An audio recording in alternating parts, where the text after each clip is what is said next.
새해를 맞이해서 여러분 좋으신 하나님께서 한 해 동안 여러분과 함께 하심으로 여러분의 삶이 참으로 복된 삶, 은혜로운 삶이 되시기를 주님의 이름으로 축원드립니다. 우리 옆에 계신 분은 하고 한번 인사, 옆에 앉아주셔서 감사합니다. 한번 해봅시다. 우리는 이게 교회 예배당이요, 이 부채꼴 모양으로 되어 있기 때문에 이렇게 가시면서 이렇게 앞에 책받침이 하나하나가 점점 줄게 돼 있어요. 저 어렸을 때 학교 다니면서 책상 친구하고 같이 쓰면, 짝꿍하고 같이 쓰면 경계선 그어놓고 넘어오면 볼펜으로 찍고 이랬던 기억이 나는데, 성경책 올려놓는 공간이 조금씩 줄어들고 있으니까 그거 좀 이해하시고 자기 자리라고 고집하지 마시고 성경책 올려놔도 괜찮아요, 그럼 너그러운 마음 가지고 예배 드리세요. 자, 오늘 우리 2017년도 새해를 맞이해서 제가 이 말씀의 제목을 바울의 수고라는 제목입니다. 주의 종 바울이 어떤 수고를 했는지라고 하는 거, 이것을 이해해야 오늘 또 이 바울의 수고의 내용을 통해서 우리 2017년도 우리 교회에 표가 있습니다. 그 표대로 우리 성도들이 그리스도 안에서 완전한 자가 되었으면 좋겠다라는 그러한 마음을 가지고 바울이 골로새 교회를 향해서 어떤 소원을 가지고 있었는지, 어떤 바램을 가지고 있었는지, 그래서 그는 어떤 수고를 했는지 하나님 말씀을 살펴보고 은혜를 나누고자 합니다. 2017년도 우리는 표가 1년에 한 번씩 바뀌지 않습니다. 모토는 평생 우리 주님 만날 때까지 우리 교회가 가지고 있는 이 모토가 있어요. 그것은 사람을 모아서 하나님의 자녀로 양육하는 교회입니다. 교회만 다니고 믿음 없는 사람, 아니면 아야 믿음 없는 사람, 어떤 사람이든지 모아서 하나님의 자녀, 믿음 있는 사람으로 만들어내는 것, 이것이 우리 교회의 존재 이유예요. 그것이 이 교회의 모토입니다. 그래서 우리 교회에서 신앙생활하면 정말 말씀을 통해서 하나님이 인정하는 그러한 믿음을 가진 그러한 사람, 이것을 추구하는 것이 바로 우리 주품교회의 모토가 되고 있습니다. 또 우리 교회 중에서 제가 이제 세계를 주품으로 이런 말씀이 있죠. 그것은 우리 성도들을 이끌고 가면서 우리 교회가 비전, 어느 거에 또 꿈을 꾸고 있는지, 여기에서 은혜 받고 힘을 얻어서 앞으로 세계를 주님 품으로, 그리고 주품 교회로, 그래서 세계를 주품으로라는 이 슬로건이 또한 있습니다. 그리고 3년 정도에 걸쳐서 우리가 교회 표어로 하고 있는데, 작년에 이어서 올해 JP입니다. JP는 우리 Jesus People이라는 단어의 약자이고요. J가 주라고 하는, 주품이라고 하는 영어 이니셜에 JP 해서 JP입니다. 그런데 이것을 의미를 좀 부여해서 JP를 Jesus People로, 그래서 예수의 사람들이라는 그러한 우리가 표어를 가지고 우리 정말 예수님 사람이 좀 돼보자 라고 하는 거, 올해도 역시 예수님의 사람, Jesus People, 예수님 사람, 그래서 예수님처럼 생각하고, 그래요? 예수님처럼 말하고, 예수님처럼 행동해서 정말 예수님의 모습이 우리의 모습을 통해서 비춰질 수 있도록 그러한 방향으로 올해도 나아가게 됩니다. 한번 새해니까 한번 구호를 또 한번 외쳐야지요. 제가 세계를 주품으로, 그러면 여러분 하는 게 있죠? 자, 세계를 주품으로. 안 하시는 분 17분 계신 것 같아요. 자, 세계를 주품으로. 주품교회. 우리 교회. 열심으로. 할렐루야. 그래요. 우리 교회 명품교회. 하나님 앞에 명품교회가 되기 위해서는 우리 자신이 예수님의 사람처럼 예수님의 모습이 나타나야 돼요. 가정에서 생활하면서 남편의 모습을 보니까, 어머, 정말 우리 남편 예수 믿고 목사님 변화됐어요. 내가 너무 행복해요. 이런 느낌이 좀 들 수 있도록, 또 아내를 보고, 우리 아내가 교회를 다니더니 저렇게 변화될 수 있을까? 아내가 예수 믿어서 내가 행복하다, 이런 느낌이 들 수 있는 성도, 그리고 교회에서 나는 집사님을 알게 돼서 집사님과 함께 또 권사님 장로님과 함께 이 교회에서 신앙생활을 할 수 있다는 것이 얼마나 행복인지 모르겠다고 그러한 느낌을 줄 수 있는 사람이 되어야 돼요. 그게 바로 Jesus people, 예수의 사람들입니다. 이것이 우리 교회의 표어인데 오늘 우리가 본문을 택한 골로새서에 보면 바울이 골로새 교회를 향한 그러한 바램과 소망이 있었다라는 거예요. 그 내용, 그래서 그 소망을 이루기 위해서 바울이 얼마나 수고했는지 몰라요. 그 내용을 한번 볼까요? 여기 본문의 말씀에 29절 말씀에 29절에 이를 위하여 나도 내 속에서 능력으로 역사하는 이의 역사를 따라서 힘을 다하여 수고하노라라는 말씀이 있습니다. 수고하노라라는, 열심으로 수고한다라는 거예요. 이 교회, 골로새 교회를 위해서 바울이 하나님의 능력을 따라서 열심으로 수고하겠다라는 그러한 말씀입니다. 이렇게 수고할 수 있었던 이유는, 수고하는 이유는 뭐냐면 2장 1절부터 보면 바울이 골로새 교회를 정말 사랑했구나라는 것을 느낄 수 있습니다. 볼까요?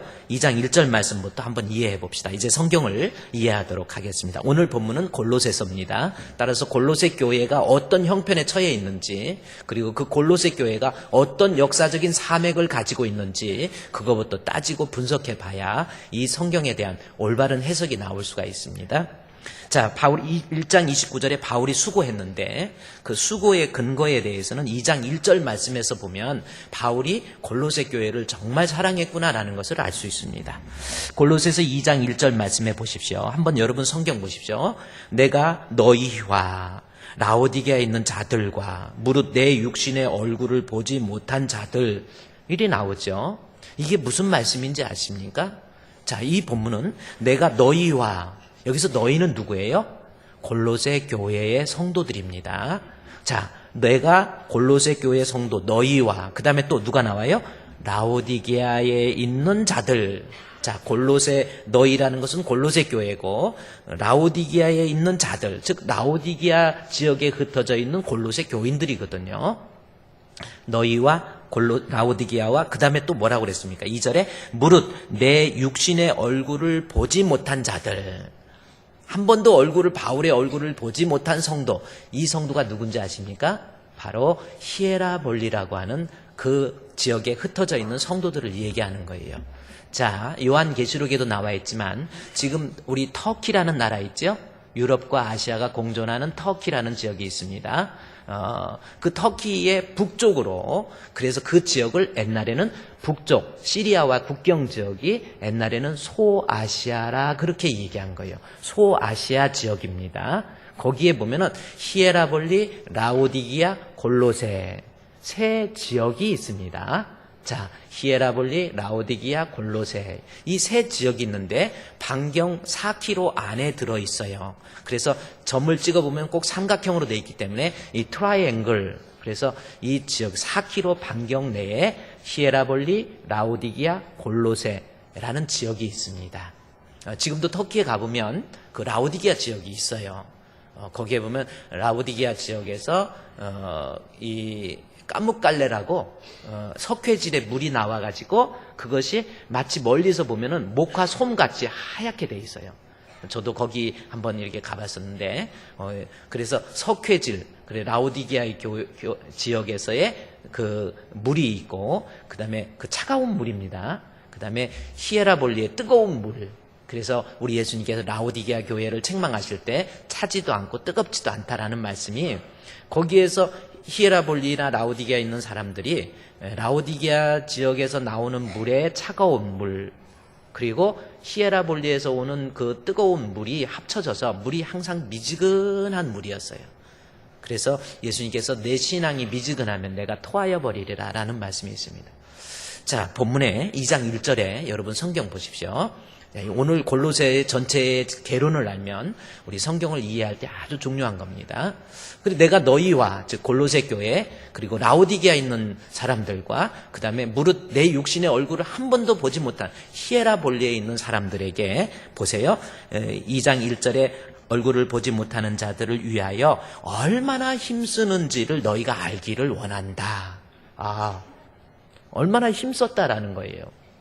여기서 얼마나라는 것은 그 높이 얼마만큼의 가치 그것을 말하는 게 아니고 감탄문이에요.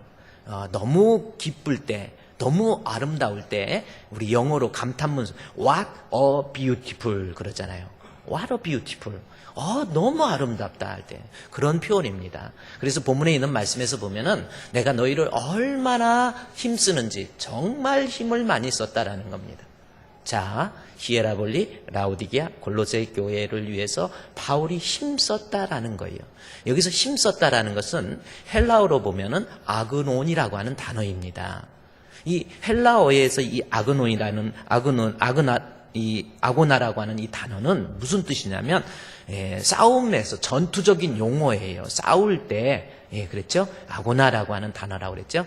이 아그논 하는 것은 역격, 목적격을 얘기하는 거고 아고나 할 때는 주격이를 위해서 아고나라고 하는 겁니다.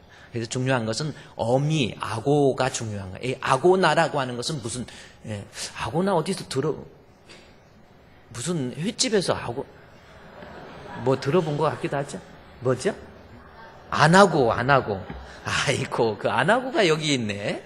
아고나구나, 이거는. 근데 이 아고나는 무슨 뜻이냐면 전투적 용어예요. 막 싸운다라는 뜻이 바로 아고나라는 단어입니다. 그러니까 바울이 히에라볼리, 라오디게아, 골로새 교회를 위해서 정말 전투적인 그러한 모습 가지고 힘쓰고 애쓰고 내가 이것을 하기 위해서 무던 노력했던 것이 있었다라는 겁니다. 무엇을 위해서 바울이 이렇게 힘썼는지 그 내용이 뭐예요? 여기 골로새 2장 1절에서 힘썼다. 그것을 알기를 원한다. 그랬잖아요. 그러면 그들을 위해서 바울이 힘쓴 것이 뭔지 2장 2절을 보십시오. 여러분 성경을 이렇게 오늘 강해적으로 한번 봅시다. 2장 2절에 이는 나와 있죠? 바울이 힘쓴 거, 골로새 교회를 위해서 힘썼던 것이 뭔지 보십시오. 이는 그들로 마음의 위안을 받고 라는 겁니다. 여기서 위안이라는 것은 바울의 권면을 통한 위로라를 얘기하는 거죠. 그러니까 바울이 힘썼던 것은 바울이 권면을 해서 너희가 위안을 받기를 원하는데 무엇을 권면했는지 볼까요? 2장 2절 말씀에 이는 그들로 마음의 위안을 받고 사랑 안에서 연합하고 라는 말씀이 있습니다. 그러니까 바울이 골로새 교회를 위해서 힘썼던 것이 있었는데 그것은 골로새 교회 성도들이 교회 공동체 안에서 서로 싸우지 않고 다투지 않고 미워하지 않고 원망하지 않고 서로 나누어져 있지 않고 모두가 다 그리스도의 사랑 안에서 한 피 바다 한 몸 이룬 성도들로서 서로 아끼고 사랑하고 그래서 그 교회가 사랑의 공동체가 되기를 위해서 바울이 권면하고 수고하고 예를 썼다 그 말씀이에요. 그래서 2장 2절에 이는 그들로 마음의 위안을 받아서 사랑 안에서 연합하고 우리 교회도 이런 교회가 되기를 주의 이름으로 축원드립니다. 정말 그러세요. 우리 새해에는 여러분 주변에서 좀 섭섭한 사람, 미운 사람 목사님 난 저 사람만 봐도요 소화가 안 돼요. 그건 평소에 위가 안 좋아서 그래. 너무 그러지 마시고요. 그 사람 입장에서 보면 또 그렇게 생각이 아니에요. 그러니까 그러려니 하고요. 이해하고 덮어주고 때로는 막 짜증을 내고 막 그러잖아요. 막 화가 성격이 불같은 사람들이 있잖아요. 그런 사람도 왜 저 사람은 저러냐 그러지 마시고 이해해 주세요. 세월이 좀 흘렀는데 목사님 우리 남편은 막 성격이 불같아요. 왜 그런지 모르겠어요. 막 얼굴이 빨개지면서 갑자기 막 이래가지고 못 참고 뭐야 어디 남자한테 감히 막 이런다고 이렇게 고민을 하시더라고요. 그러면서 목사님 그게 안 되네요. 막 그래서 고민을 하길래 제가 그 아내한테 그랬어요. 집사님 남편께서 아마 몸에 어디가 불편한 거 아닌지 그거부터 살펴보세요. 그랬더니 맞아요. 우리 남편은 항상 위가 안 좋아요. 그거예요. 위가 안 좋으니까 짜증내고 자꾸 막 분노하고 막 이러는 거예요. 왜냐하면 내 몸이 이게 힘드니까 그런 거예요. 그래서 새해에는 집에서 혹시 누가 남편이 짜증내면 왜 그래 그러지 마시고 눈물을 흘리면서 우리 남편이 어딘가를 앓고 있구나. 당신 어디 아픈 거야? 어디 아픈 거야? 뭐 못 먹을 거 먹었어? 물어보. 그래서 우리 상대방을 이해하려고 좀 노력하세요. 교회에서도 성도들끼리 좀 이해하려고 좀 노력을 하세요. 그러려니 하세요. 저도 목회하면서 보니까 정말 별 사람 다 있거든요. 저거 뜯어 고쳐야지 안 되더라고요. 죽을 때까지 그냥 갖고 가더라고. 그래서 장례식을 할 때 아이고 왜 인제 죽었어 이런 마음이 들 만큼 막 목사님 목회하면서 괴롭힌 사람. 그리고 죽을 때 하나님 앞에 예배는 드리지만 아이고 인제 죽었네. 조금 빨리 가면은 괴롭지 않았을 텐데 이런 생각도 들어요. 성격은 못 바꾸는 것처럼 그런 것 같더라고요. 그런데 그냥 그러려니 하고 우리 교회는 새해에는요 그리스도 안에서 하나 사랑의 공동체가 되시기를 주님의 이름으로 축원드립니다. 우리 서로 사랑해. 할렐루야. 가정에서도요 이제는 부모님에 대해서도 내 마음에 뭔가가 원한처럼 막 그러게 섭섭함이 있어가지고 나는 부모 잘못 만나서 못 배웠어. 나는 부모가 물려둔 재산도 없어서 나는 힘들어. 이제 그거 버리세요. 그거 있는 한은 복을 못 받아요.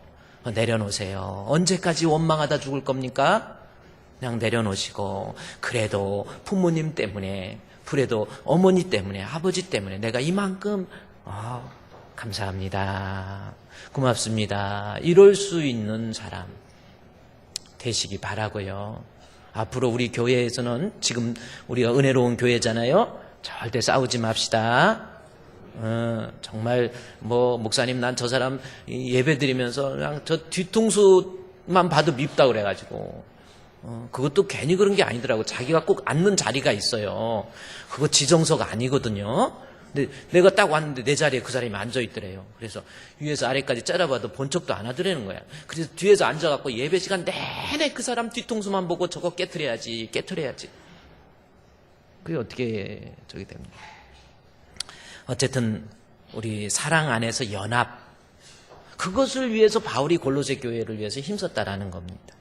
2장 2절 말씀 다시 보십시오. 이는 그들로 마음의 유안을 받고 사랑 안에서 연합하여. 할렐루야! 우리는 완전 연합입니다. 예수님 사랑 안에서 서로 이해하고 덮어주고 용서하고. 이제 이 순간부터 교회에 만났을 때마다 모두가 다 사랑해. 그래서 안녕하세요, 반갑습니다, 사랑합니다. 이럴 수 있고 집에 가서도 여보 미안해, 사랑해, 고마워, 애들아 고맙다, 너희들이 있어줘서 나는 행복해. 이렇게 말해야 그게 예수 믿는 사람이지. 우리 사랑 안에서 연합. 바울이 그것을 위해서 막 전쟁에서 하듯이 그들을 그런 사랑의 공동체로 만들기 위해서 수고했다라는 거거든요. 그래서 2장 2절 말씀에 이는 그들로 마음의 유안을 받고 사랑 안에서 연합하여. 우리 사랑 안에서 연합하자는. 새해에 여러분, 제가 여러분께 부탁드리는 거 정말 사랑 안에서 연합하고, 또 하나가 뭡니까? 아주 중요한 골로새 교회, 골로새서의 전체의 주제가 바로 골로새서 2장 2절에 요약되어 있는 거예요. 바울이 골로새서를 쓴 목적이 바로 이 본문 안에 기록되어 있다는 겁니다. 한번 보십시오. 무엇을 위해서 힘썼는지. 2장 2절에 사랑 안에서 연합하고, 그 다음에 확실한 이해의 모든 풍성함과 하나님의 비밀인 그리스도를 깨닫게 하려 함이니라. 요 말씀을 보면, 자, 문제는 그리스도예요. 그러니까 바울이 힘썼던 것은 그리스도입니다. 그리스도에 대한 확실한 이해. 그리스도에 대한 확실한 이해의 풍성함을 따라서 하나님의 비밀인 그리스도를 깨달아 알게 하는 것, 이것을 위해서 바울이 부던 노력을 했다라는 거지요. 자, 그러면 이 말씀을 우리가 보면서 그리스도에 대한 확실한 이해, 이게 왜 지금 이 말씀을 바울이 하느냐면, 이것을 이해하기 위해서는 골로새서를 쓴 목적, 그리고 골로새서 이때 당시 AD 62년입니다. 이때 당시에 골로새서의 역사적 배경 사맥을 이해를 해야 돼요. 그래야 이 말씀이 무슨 뜻인지를 알게 됩니다. 자, 이 말씀을 이해하기 위해서, 지금 두 가지라고 그랬죠. 하나는 사랑의 공동체, 하나는 그리스도, 하나님의 비밀인 예수 그리스도에 대한 확실한 이해, 이겁니다. 이것을 바울이 힘쓰고 애쓰고 수고했다라는 거죠. 오늘날 이제 2017년도에 여러분이 이 말씀 골로새 교회를 향한 바울의 바램을 이해하게 되면 바로 목사님이 담임 목사로서 우리 주품교회 성도들에 대한 앞으로의 한 1년 동안의 목회의 방향을 이해할 수 있잖아요. 자, 그리스도에 대한 확실한 이해, 이게 무슨 뜻이냐면, 자, 골로새 교회가 있습니다. 골로새 교회는 바울이 세운 교회일까요? 아닐까요? 자, 골로새 교회는 바울이 세운 교회예요? 아니에요? 바울이 세운 교회가 아닙니다. 자, 그러면 골로새 교회가 어떻게 형성됐는지, 골로새, 히에라볼리, 라오디게아 이 지역에서 어떤 한 지역에, 그래서 통틀어서 우리처럼 골로새 교회가 이렇게 딱 있는 게 아니라 그 지역에 있는 사람들의 모임을 에클레시아 교회라고 그런 거예요.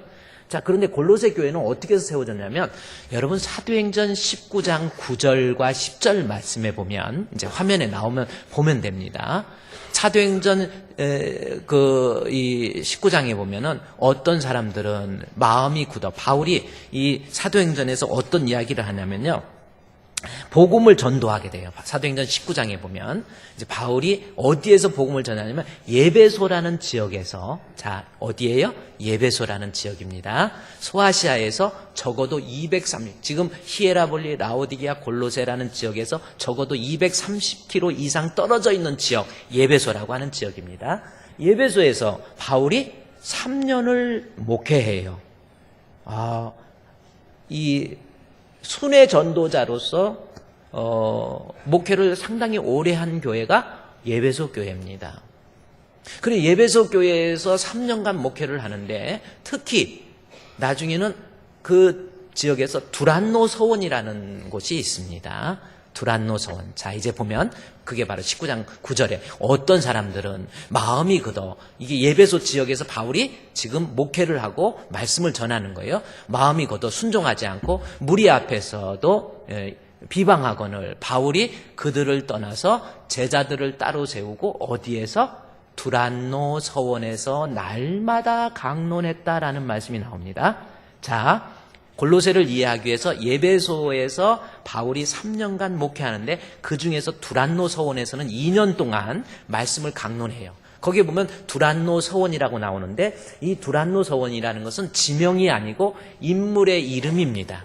투란누스라고 하는 그때 당시에 철학자이면서 어떤 돈도 많이 있었던 사람이 투란누스라고 하는 사람입니다.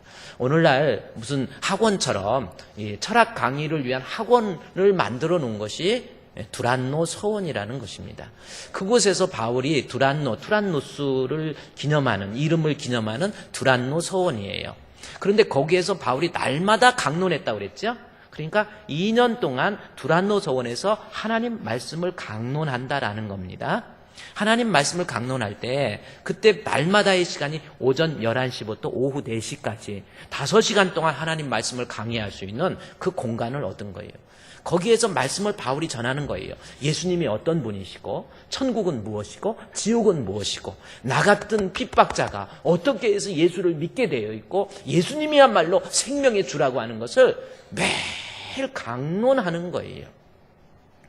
그런데 그러다 보니까 거기에 사람들이 막 모여들는 거예요. 어떤 사람들이 모이냐면 아시아에서 온 사람, 또 헬라인, 유대인. 그 다음 절에 보면은 어떤 2해 동안 두란노 서원에서 이같이 하니 보세요. 어디에 사는 사람? 아시아에 사는 자는 유대인이나 헬라인이나 주의 말씀을 다 듣더라라는 겁니다. 그러니까 아시아에서 온 사람들 중에서 유대인이든 헬라인이든 하나님 말씀을 다 들었다라는 거죠. 그것이 사도행전 19장에 나와 있는 예배소에서 바울의 사역이에요. 바울이 설교를 하니까 아시아에서 사람들이 몰려와가지고 헬라인이든 유대인이든 하나님 말씀을 듣고 은혜를 받은 거예요. 그 중에서 은혜 받은 사람이 누구냐면 바로 에바브라라고 하는 사람입니다. 에바브라예요. 따라합시다.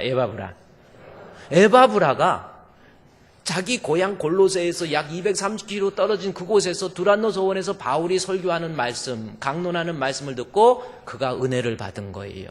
그러면서 그에게는 매우 임팩트한 감동을 느끼. 아, 예수라는 분이 이런 분이시구나. 아, 예수를 믿어야 살 수 있구나 라는 것을 깨닫게 돼요. 그래서 거기에서 은혜를 충만하게 받고 난 다음에 은혜의 도가니가 되어서 자기 고향으로 달려가가지고 거기서 세운 교회가 골로새 교회입니다. 그러니까 골로새 교회는 바울이 세운 교회가 아니고 에바브라가 설립한 교회가 바로 세운 교회가 골로새 교회예요. 오늘 본문에 나와 있는 골로새 교회죠. 자, 그런데 이 골로새 교회에서 에바브라가 신학적인 전문가가 아니잖아요. 은혜 받고 그 은혜에 감격해서 아마 자기 집이든 어떤 공장의 창고든 거기서 열어서 교회가 설립됐는데 사람들이 모여서 은혜 받고 뭐 다 그랬어요. 그런데 놀라운 일이 생기기 시작합니다. 시간이 흐르면서 히에라볼리, 라오디게아, 골로새 지역에 그때 당시에 있었던 여러적인 종교적인 문제, 이단의 사상들, 특히 영지주의라는 것이 있었습니다. 영지주의라는 것. 오늘날까지 사실은 영지주의라고 하는 것이 오늘날까지 기독교에 아주 잠재적으로 들어와 있는 이단 사상이에요. 영지주의라는 것은 뭐냐면 한마디로 요약을 한다면 두얼리즘이에요. 이원론적 어떤 세계관을 가지고 있죠. 영과 육은 분리되어 있기 때문에 절대로 합치될 수 없기 때문에 영적으로 내가 육신적으로 아무리 타락하고 방탕해도 뭐 죄를 짓고 다니고 뭐 방탕해도 영적으로는 문제없다. 그런 사상들이 골로새 지역에 있는 교인들의 마음을 살살 물들어 가게 만든 거예요. 그러다 보니까 그리스도에 대해서 예수님 믿음으로 구원을 받는다고 하는 거에 대한 기독론에 문제가 생긴 겁니다. 아주 중요한 거예요. 기독론, 예수님은 누구인가라고 하는 것, 우리의 유일한 구주가 되신 예수님에 대해서 골로새 교회 사람들이 영지주의적인 역량으로 기독론에 대해서, 예수님에 대해서 왜곡된 모습으로 신앙을 갖기 시작한 거예요. 그래서 여기 본문의 2장 8절 말씀해 보면 누가 철학과 헛된 속임수로 너희들을 사로잡아서 조심하라는 겁니다. 그러한 영지주의적인 역량뿐만 아니라 전통, 유대인들의 전통이 있었어요. 그 대표적인 전통이 뭐냐면 할례를 받는 거예요. 자, 예수 믿으면 구원받지만 믿음 플러스 알파. 다시 말해서 유대인들의 전통, 즉 할례와 율법을 지킴으로 우리가 구원을 받는다라고 하는 것, 복음의 구원에 있어서의 유일성이 훼손되기 시작한 거예요. 자, 이거 역시 기독론에 문제가 생긴 거예요. 예수님만이 우리가 구원을 받는 것은 제가 우리 심야기도 때도 말씀드렸지만 내가 구원받는 것, 내 노력이나 공로 아닙니다. 하나님이 세상을 이처럼 사랑하사 하나님이 나를 많이 사랑해서 구원해 주셨구나. 그것을 말하고자 하는 요한의 의도가 아니에요. 이처럼 사랑해서라고 하는 것을 통해서 구원의 문제에 있어서는 전적인 하나님의 사랑과 은혜에 근거한 것이지 구원의 문제에 있어서 나의 공로는 어떤 것도 없다라는 뜻이 하나님이 세상을 이처럼 사랑하사라는 뜻입니다. 이것이 요한의 신학적인 의도가 거기에 있는 거예요. 그런데 기독론에 있어서 이제 유대인들 중에서 영지주의도 문제가 있었지만 유대교회에서 유대교와 기독교는 틀립니다. 예수교로 기독교로 개종한 사람들 중에서 예수를 믿으면 구원을 받지만 그래도 구약의 율법이니까 율법도 지켜야 구원을 받는다. 그래서 기독론의 변질이 또 생기기 시작한 겁니다. 그래 여기 보면은 이제 유대인들의 전통 중에서 할례 11절 말씀해 보시죠. 2장 11절에 너희가 손으로 하지 아니한 할례를 받았으니 해서 할례의 문제가 나오죠. 그리고 또 하나는 안식일 이런 법조문 14절에 법조문 율법이 나옵니다. 그리고 16절에 그러므로 먹고 마시는 것과 절기나 초하루나 안식일 이런 얘기가 나오죠. 이게 유대교의 전통이란 말이에요. 자, 예수님 믿으면 구원받는데 거기에 영지주의적인 역량으로 방탕하고 타락하고 그 다음에 유대교에서 개종한 기독교, 유대 기독교에 의해서 복음에다가 율법을 플러스 시켜가지고 변질시키기 시작한 거예요. 그 다음에 보면은 그 당시에 토착신앙이 있었습니다. 자, 요거 여러분 토착신앙이 뭐냐면 18절, 2장 18절에 보면 아무도 꾸며낸 겸손과 천사 숭배 이런 거 나오지요? 천사 숭배 사상, 귀신 숭배하는 거예요. 이 샤머니즘적 영향으로 인해서 귀신을 섬기는 천사 숭배를, 우리는 천사 숭배니까 좀 좋게 나온 것 같지만 귀신을 섬기는 거예요. 저희 어렸을 때도 시골에 정말 귀신이 많았어요. 어렸을 때는 뭐 집집마다 정말 또 귀신이 있어가지고 이렇게 정신적으로 귀신에 사로잡힌 경우도 많이 있었습니다. 뭐 정신적으로 막 왔다 갔다 하고 막 귀신에 사로잡혀갖고 이런 일들이 많이 있었어요. 뭐 부엌에는 전기 귀신, 우물에는 우물 귀신, 안방에는 안방 귀신, 화장실에는 찌깡 귀신 해가지고 귀신들이 정말 많이 있었어요. 그러니까 귀신을 섬기니까 귀신이 실제로 또 장난질 해가지고 막 귀신 들려가지고 막 돌아다니는 사람들이 많았어요. 그런 사람들이 참 많이 있었고 막 칼로 자살하고 막 이런, 농약 먹고 자살하고, 농약 한 번 먹고 죽을라, 나 죽어버릴 거야. 그러니까 안 죽어지니까 막 자살하려고 그러니까 막 그 집 아버지가 막 구정물 집어넣어갖고 토해갖고 살려놓으니까 또 살더니 또 마셨고 또 결국은 이게, 여러분, 자살하는 것도요 악한 영의 역사입니다. 귀신의 역사예요. 근데 그러니까 제가 지금 말씀드리는 것은 골로새 교회가 에바브라가 전문가가 아니잖아요. 은혜 받고 설립한 교회인데 보다 보니까 기독론, 예수 그리스도만이 유일한 구주가 되신다고 하는 기독론에 흔들리기 시작한 거예요. 문제가 생긴 거예요. 그래서 에바브라가 안 되겠다 해서 바울 선생님이 어디 계시지? 하고 수소문을 한 거예요. 그러다 보니까 바울 선생이 어디 계셨는가 했더니 바로 로마의 감옥에 투옥돼서 계신 거예요. 로마에 계시구나. 그래서 에바브라가 이 교회 문제를 가지고 로마의 감옥까지 달려갑니다. 가가지고 바울 선생님 얼마나 고생이 많으십니까? 감옥에서 얼마나 고생이 많으십니까? 바울은 그때 당시에만 해도 로마의 시민권을 가졌기 때문에 외부에서 이렇게 면담 같은 것도 자유롭게 할 수 있었고, 나중에 이제 빌립보 감옥에서의 사건을 보면은, 여러분, 바울이 옥에 갇혔을 때 나는 기쁘다. 나는 주 안에서 옥에 갇혀 있지만 주 안에 있다. 나는 자유다. 그러면서 옥중에서도 너무 기뻐해요. 왜 그러는가 했더니 옛날에는 나가서 뛰어다니면서 전도했는데 지금은 가만히 옥에 앉아 있었더니 감옥에 온 사람들한테 전도한 거예요.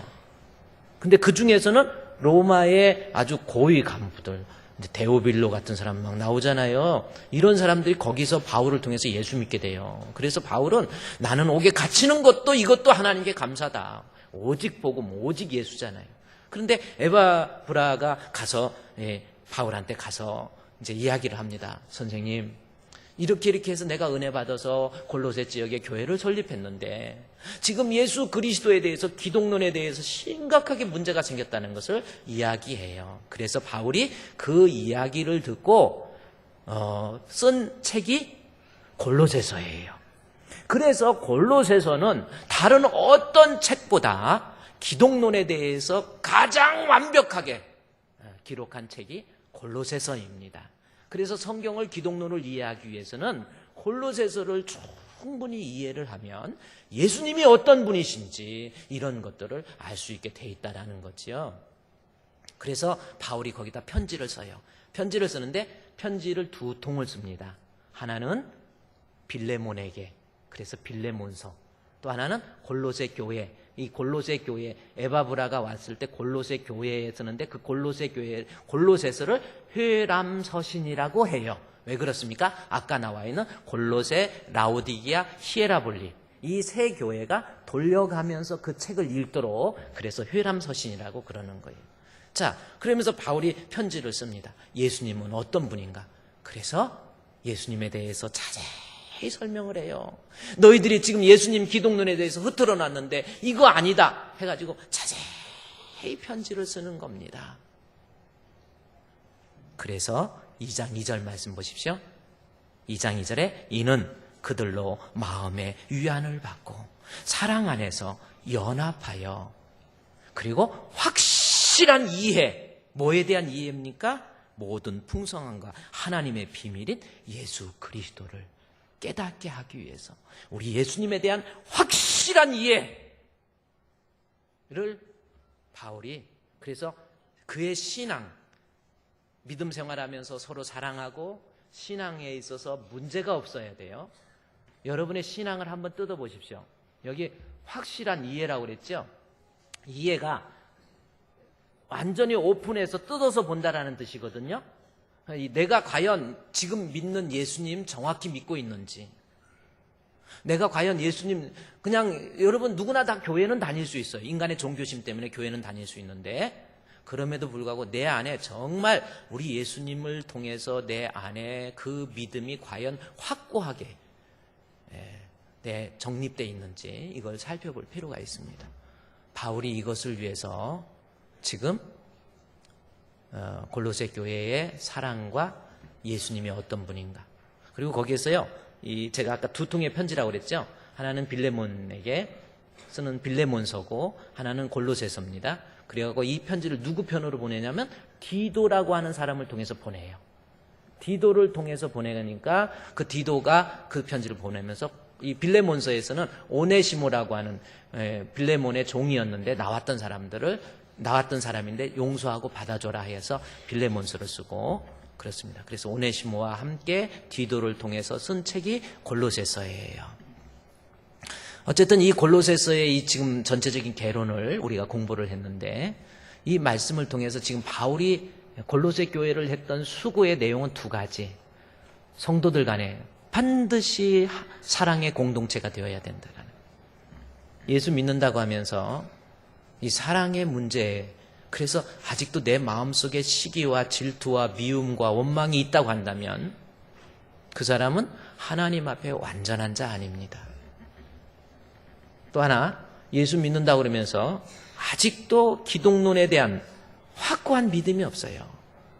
구원에 대해서 그저 막연한 종교심을, 인간은 누구에게나 가지고 있는 종교심이잖아요. 그 종교심을 구원 얻는 믿음으로 착각해서도 안 돼요. 하나님 말씀의 기초에서 거기에서 생겨난 믿음, 그것으로 인해서 우리가 사랑과 믿음의 공동체를 이루게 될 때 그 교회가 건강한 교회가 됩니다. 우리 사랑하는 주품교회 성도 여러분, 바울이 골로새 교회를 위해서 바랬던 그 두 가지 소원, 사랑과 믿음, 예수 그리스도에 대한 믿음, 우리 주품교회도 새해에는 서로 사랑하고 그리스도에 대한 확실한 이해를 가지고 그냥 교회만 다니는 것이 아니라 진짜 예수님이 나의 생명의 주가 되는 것, 그러한 성도가 되시기를 주님의 이름으로 축원드립니다. 그런데 제가 오늘 이 본문의 말씀을 여기까지 설명을 했죠. 그러면서 1장 29절 말씀해 보십시오. 1장 29절 이제 결론의 본문입니다. 1장 29절에 인을 위하여 나도 내 속에서 능력으로 역사하는 이의 역사를 따라서 수고한다. 자, 바울의 수고가 나와 있어요. 자, 두 가지 아까 얘기했는데 그 수고의 내용을 요약해서 이야기합니다. 그것이 뭐예요? 1장 28절에 자, 수고의 내용, 어떤 사람 되기를 위해 수고하나 봅시다. 우리가 그를 전파하여 각 사람을 권하고 모든 지혜로 각 사람을 가르치면 각 사람을 그리스도 안에서 완전한 자로 세우려 함이니라. 오늘 이 말씀이 너무 중요한 거예요. 자, 바울은 수고한 게 뭐냐면 그리스도 여기 본문의 28절에 그리스도 안에서 완전한 자, 요 말씀이 있고요. 또 하나는 완전한 자로 세우려 함이니라. 이 두 단어 너무 중요한 말씀입니다. 그리스도 안에서 완전한 자로 세워야 된다라는 거죠. 그리고 완전한 자는 또 세운다라고 하는 이 단어가 너무 중요한 거예요. 여기서 그러면 완전이라고 하는 것이 무슨 뜻인지를 이해를 해야 됩니다.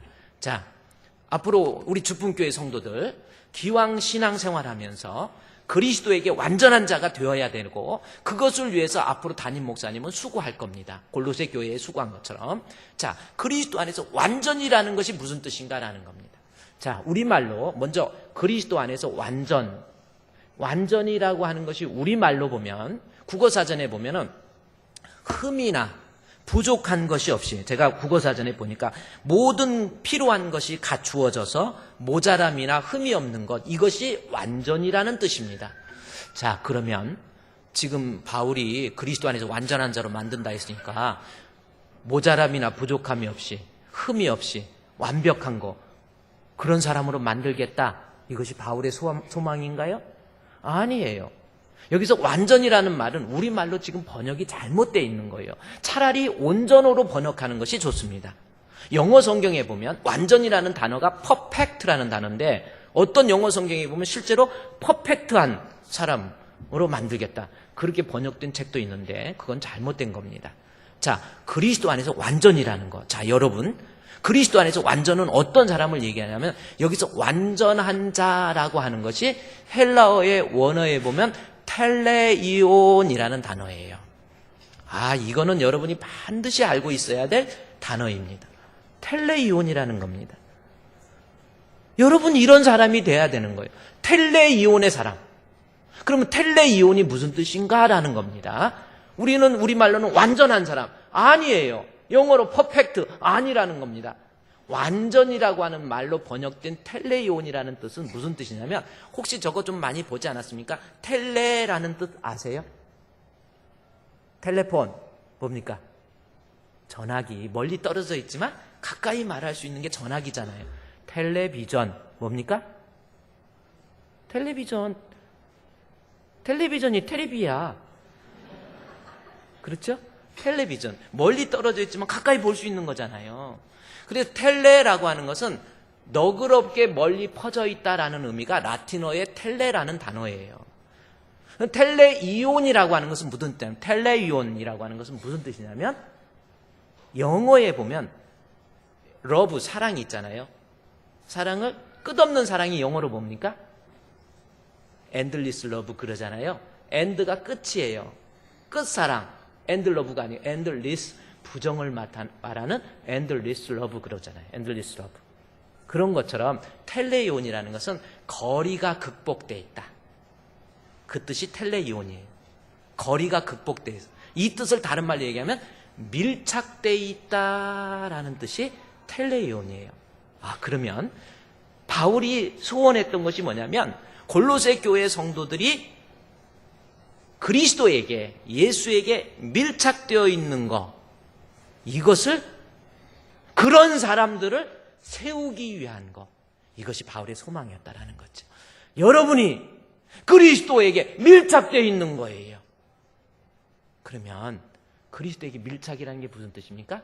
그리스도는 아니에요. 그러니까 완전이라는 단어를 쓰지 말라는 거예요. 예수님과 똑같은 사람이 아니라 예수님에게 밀착되어서 시간이 흐름에 따라서 세월이 감에 따라서 우리 예수님에게 밀착되어서 그분으로부터 양분을 공급받아서 그분의 모든 것이 나의 세포가 되고 그분의 모든 것이 나의 뼈가 되고 그분의 모든 것이 나의 인품이 되고 그분의 모든 것이 나의 신앙이 되는 것. 다시 말해서 완벽은 아니지만 우리 예수님의 모습만큼 성숙되어지는 모습, 그것을 위해서 바울이 수고하겠다라는 거예요. 여러분, 우리가 누가 완벽할 수 있겠습니까? 그러나 우리는요, 신앙이라는 게 뭡니까? 세월이 오를수록, 시간이 갈수록 내 뜻, 내 생각, 내 욕심, 내 혈기 버리고 시간이 갈수록 주님 앞에 밀착되어져서 우리 예수님으로부터 양분을 공급받아서 이제는 예수님처럼 나도 생각할 줄 알고, 아직도 부정적으로 늘 생각하면서 늘 악하고 더럽고 추악한 마음 가지고, 그거 아니에요. 그리스도에게 밀착되면 생각부터 바뀌는 거예요. 그리스도에게 밀착되어서 이제는 말하는 거 보세요. 옛사람은 벗어버리는 거예요. 내가 하는 말을 통해서 듣는 사람이 은혜를 받는 거예요. 예수님처럼 말하고 예수님처럼 생각하고 예수님처럼 행동하고 그리스도에게 점점 세월이 갈수록 밀착되어져 있는 거예요. 그것이 바로 성숙입니다. 1921년도에 태어난 우리 아주 유명한 존 스토트라고 하는 분이 계세요. 그분이 1921년도에 태어나서 2011년도에 돌아가셨어요. 90세를 사십니다. 대단하신 분이에요. 존 스토트가 마지막 88세 돌아가시기 2년 전에 글을 쓰는 마지막 책이 있습니다. 그 책이 존 스토트의 제자도라고 하는 책이에요. 그 제자도라고 하는 책에서 변함없는 8가지 핵심 자질. 여기 존 스토트는 대단한 분이니까 사진이 갑자기 우리 방송실에서 서비스로 보여주시는데 저분이 90세까지 우리 나이로는 91세까지 사시고요. 대단하신 분이에요. 1921년도에 영국에서 태어나시고 2011년도에 돌아가신 분이 존 스토트입니다. 대단한 저술가죠. 그분이 쓴 마지막 책 88세 죽을 때까지 책 쓴 거예요. 그분이 뭐냐면 제자도라는 책입니다. 그 제자도에서 그분이 쓴 책에서 제자도에서 어떤 말을 하느냐면 기독교인들에게서 변함없는 8가지 핵심 자질. 우리 기독교인이라고 한다면 8가지의 기본적인 어떤 자질을 가지고 있어야 된다라는 겁니다. 그 자질의 내용이 뭐냐면 성숙이라는 것이 있어요. 그 성숙이라는 책인데 깊이 없는 성장, 우리가 경계해야 될 가장 큰 오늘날 특히 한국에 대해서도 관심을 많이 가지시고 깊이 없는 성장, 정말 경계하라는 겁니다. 그러니까 교회가 양쪽으로 성장하고 교회는 건물도 좋아지고 하는데 성도가 질적인 성장이 전혀 일어나지 않는 거예요. 그래서 깊이 없는 성장만 이루어지고 있다는 겁니다. 그러다 보니까 오늘날 한국교회에 깊이 없는 성장, 나 교인이에요, 나 그리스도인이에요, 나 교회단이에요, 나 집사 됐어요, 안수집사 됐어요, 나 장로 됐어요, 나 목사 됐어요, 그러면서 일은 다 저지르고 다니잖아요. 그게 왜 그렇습니까? 정말 예수께 내가 밀착되어서 우리 예수님이 공급해 주시는 영향을 가지고 내 인격이 되고 내 신앙이 되고, 그래서 그 사람이 말하는 것이 예수님처럼 말하고 예수님처럼 행동하고 이런 모습이 없기 때문에 오늘날 한국교회의 문제이고, 실제로 골로새 교회가 지금 성지순례 가보면 히에라볼리, 라오디게아, 골로새 지역에 가면 골로새 교회의 흔적만 남아있지 터키에는 교회가 없어요. 왜 그랬습니까? 교회는 다니는데 신앙생활 해요. 앞에 오셔서 찬송도 불러요. 말씀도 들어요. 똑같이 예배도 드립니다. 그러나 신앙이라고 하는 것이 뭡니까? 세월이 갈수록, 시간이 갈수록 점점 내 속에 있는 것들은, 나 자신의 모습들은, 옛사람의 모습들은 점점 빠져나가는 거예요. 빠져나가서 우리 예수님이 나의 주인이 되고, 우리 예수님이 내 인격을 지배하게 되고, 우리 예수님이 나의 신앙을 지배하게 되어서 우리의 모습이 우리 예수님처럼 되는 거예요. 맥스 루카우라고도 하고 맥스 루케이노라고도 합니다. 그분이 쓴 책 중에, 내가 이거는 우리 신년을 맞이해서 여러분에게 좀 추천하고 싶은 도서가 맥스 루케이도의 예수님처럼이라는 책이 있습니다. 예수님처럼이라는 책이 있어요. 예수님, 맥스 루케이도라고도 합니다. 저분이 쓴 책에 보면은 진짜 신앙이 뭔가, 여러분 진짜 믿음이 뭡니까? 내가 예수 믿는다고 예배드리고 봉사하고 성가대도 하고 뭐하고 이게 예수 믿는 겁니까? 진짜 예수 믿는 것은 그분이 내 안에 오셔서, 제가 여러분께 말씀드린 것처럼 우리 예수님이 내 안에 오셔서 그분이 내 영양분이 되므로 내 자신이 시간이 갈수록 점점 세상적이고 세속적이고 그 다음에 옛사람의 모습들 점점 빠져나가면서 내가 예수님으로부터 은혜를 배우고 겸손을 배우고 온유를 배우고 우리 예수님의 사랑을 배우고 우리 예수님의 자비를 배워서 내 자신이 조그마한 예수의 사람의 모습으로 변화되는 거, 이것이 예수님처럼 살아가는 성도의 모습이에요. 우리 앞으로 주품교회 정말 명품교회 됩시다. 기왕 신앙생활 할 바야 정말 그리스도에게 좀 밀착되자는 거예요. 왜 변화가 안 됩니까? 왜 아직도 막 뿌덕뿌덕 살아있어요? 여기 세우려 하미니 그거 다음 주에 공부하는 건데, 세운다라는 것이 무슨 뜻이에요? 제사에 드려지는 제전적 용어란 말이에요. 제사 지낼 때 펄펄 살아있어갖고 제물로 드려집니까? 죽어서 각을 뜨는 거예요. 예수님이 내 안에 들어오면 나는 죽고 내가 지금 살아있는 것은 예수님이 살아있는 거예요. 앞으로 우리 교회에 우리 성도들 그런 성도 만들자는 겁니다. 그런데 지금 바울이 골로새 교회를 해서 내가 너희를 완전한 자로 이제 세우기 위해서 나 수고한다 그랬는데 마지막 방법이 하나 있습니다.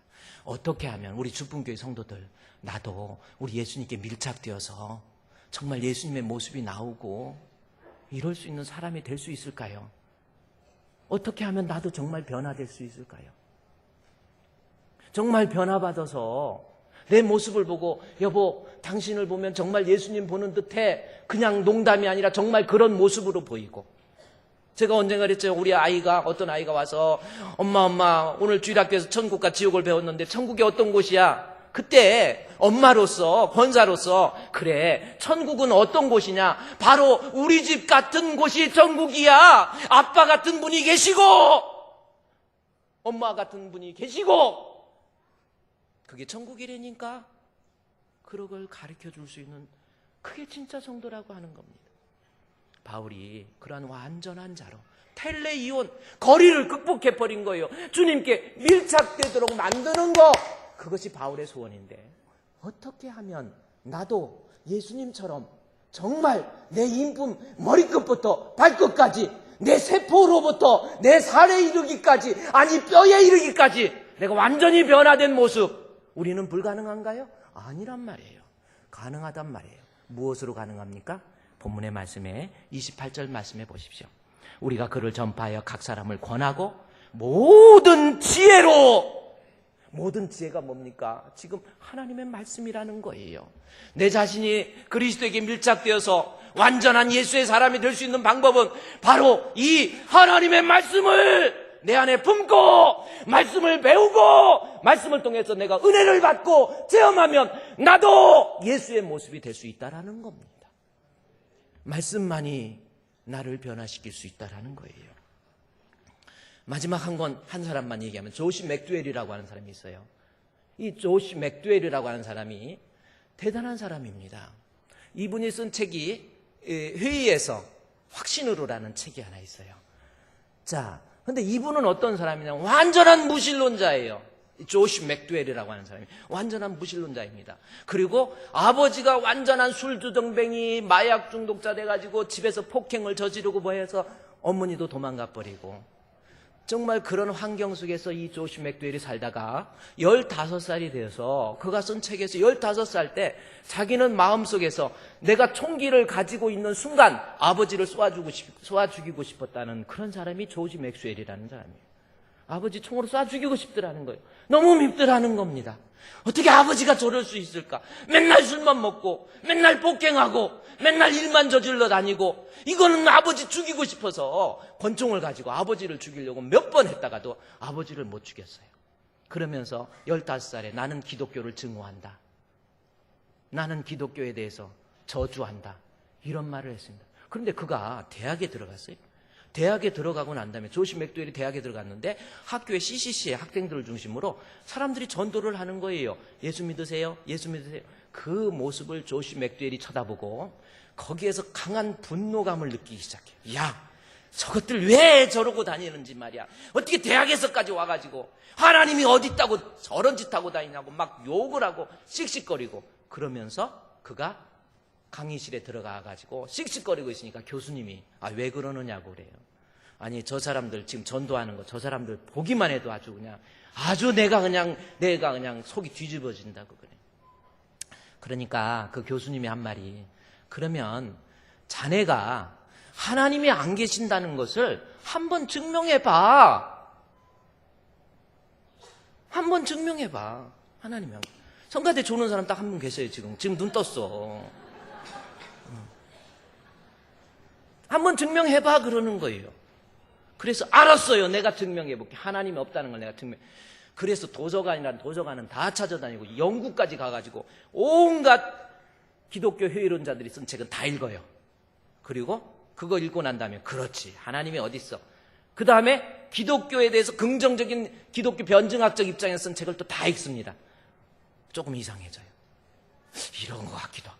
그 다음에 그 사람이 도서관에서 성경을 읽기 시작해요. 내가 예수가 없다는 것을 하나님이 안 계신다는 것을 내가 증명해 볼 거야 했고 성경을 읽습니다.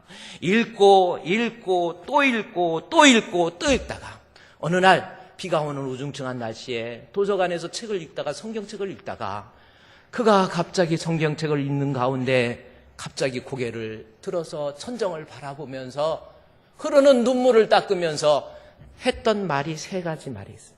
뭔지 아세요? 고개를 들고 천정을 보면서 눈물을 글썽이면서 예수가 진리야! 예수가 진리야! 예수가 진리야! 도서관 의자에 내려와서 덜퍼덕 주저앉으면서 하나님 앞에 눈물로 통곡하면서 하나님 잘못했습니다. 내가 살아계신 주님, 내가 하나님을 저주했네요. 거기에서 예수님을 믿게 돼요. 하나님 말씀을 통해서 예수님을 믿잖아요. 예수님을 믿고 난 다음에 그가 교회로 갑니다. 목사님 말씀을 듣는데 하염없이 눈물이 나는데 목사님이 설교하시면서 마지막에 오늘 예수 믿기를 원하는 사람 앞으로 나와서 세례 받으세요. 뚜벅뚜벅 나가서 세례를 받습니다. 세례를 받는데 여지껏 자기가 그렇게 통곡하면서 울은 적이 없은 거예요. 조시 맥주엘이 울면서 통곡한 다음에 몸을 추스리고 뛰어갑니다. 달려갑니다. 어디를 갑니까? 눈을 뜨세요. 어디를 갑니까? 막 달려가다가 누구한테 갑니까? 아버지한테 가요. 아버지 만나요. 아버지. 가자마자 마약 중독자, 폭행자, 내가 권총을 소유하고 있음부터 죽이고 싶었던 그 아버지한테 달려가서 아버지를 덥석 껴안고 아버지 미안해요. 아버지 사랑합니다. 아버지 사랑합니다. 품에 안긴 아버지가 눈물을 푹 흘리면서 그래 조시야, 네가 믿는 하나님이 이런 하나님이라면 나도 예수 믿을게. 그래서 예수 믿고 19개월을 살아. 19개월을 살면서 폭행자였던 아버지, 그야말로 마약 중독자였던 아버지, 알코올 중독자였던 아버지, 그가 아들이 전하는 복음을 통해서 예수를 알고 난 다음부터 완전히 변화돼 버리잖아요. 예수가 들어오면, 하나님 말씀이 들어오면 용서 못할 사람은 아버지 용서했잖아요. 조시 맥주엘이 증오했던 그 조시 맥주엘의 아버지 또한 죽을 때까지 19개월 동안 복음을 전하다가 죽습니다. 우리 사랑하는 성도 여러분, 왜 내 마음속에 아직도 원망이 있고 두려움이 있고 걱정이 있고 염려가 있고 미움이 있습니까? 그리스도에게 밀착되지 않았기 때문에 그러는 거예요. 우리 새해에는 우리 주품교회 성도들 예수께 밀착됩시다. 하나님 말씀을 통해서 우리 예수께 밀착됨으로 여러분이 하나님 앞에 세움받아서 주님이 보시기에 합당한 성도, 세계적인 주품교회, 그런 교회가 되기를 저는 꿈을 꿉니다. 말씀을 통해서 새로워지는 역사가 여러분 가운데 일어나기를 주의 이름으로 축원드립니다. 우리 이 시간 하나님 앞에 기도합시다. 하나님, 내가 주님 앞에 밀착되기를 원합니다. 교회는 다니지만 우리 주님께 밀착되지 못한 나의 모습이 아닙니까? 그러다가 골로새 교회처럼 흔적만 남아있는 교회가 되지 않습니까? 하나님, 예수께 밀착되어서 예수님처럼 이제 생각합니다. 예수님처럼 말합니다. 예수님처럼 행동합니다. 내가 생각하는 생각을 통해서 하나님 앞에 긍정의 모습이 나오게 해주시고, 내가 말하는 모습을 통해서 다른 사람들에게 위로가 되고 힘이 되게 해주시며, 내가 하는 행동을 통해서 가정이 은혜롭고 또 교회가 평화롭고 그런 사람 되게 해달라고 우리 다 같이 통성으로 그리스도와의 밀착을 위해서 기도하겠습니다. 하나님 아버지 감사합니다. 오늘도 저희들을 이 자리에 불러주신 하나님, 이제는 저희들의 모습들이 세상에 살면서 예수를 믿는다고 하지만 그리스도에게 밀착되지 못한 불완전한 신앙 아닙니까? 예수가 내 안에 계시지 않으니까 아직도 불안과 원망, 두려움과 걱정, 하나님 우리 안에 그런 모습으로 채워져 있지 않습니까? 세월이 갈수록, 시간이 갈수록 그리스도에게 밀착해서 나의 옛사람은 빠져나가고 그 신앙 가지고 주님 앞에 세움받을 수 있는 저희들 되게 해 주시옵소서. 예수님의 이름으로 기도드리옵나이다. 아멘. 하나님, 그리스도에게 밀착되어서 정말 예수의 사람 되기를 원합니다. 앞으로 이제는 우리의 모습을 통해서 예수님처럼 생각하게 해주시고, 예수님처럼 말하게 해주시고, 예수님처럼 행동해서 우리의 모습을 통해서 하나님 앞에 세움받을 수 있도록 도와주시옵소서. 예수님의 이름으로 기도드리옵나이다. 아멘.